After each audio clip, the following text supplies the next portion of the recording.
How to drain a Midea portable AC, easy step-by-step guide manual drain for cool mode or when PON appears. Step 1. Turn off the unit and unplug it from the power source. Step 2. Move it near a drain location, like a sink, floor drain, or big bucket. Step 3. Find and remove the bottom drain plug on the back of the unit. Step 4. Let all the water flow out. Tilt the unit a little if needed to empty fully. Step 5. Reinsert the bottom drain plug securely.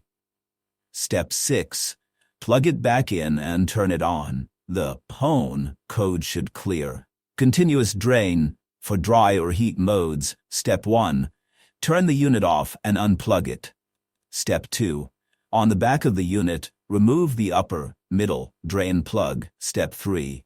Attach a drain hose, directing it downward into a bucket or drain. No kinks. Step 4. In heat mode, ensure the hose isn't lifted more than 1 m 6 feet above the drain port. Step 5. Plug it back in and run in dry or heat mode. The water drains continuously.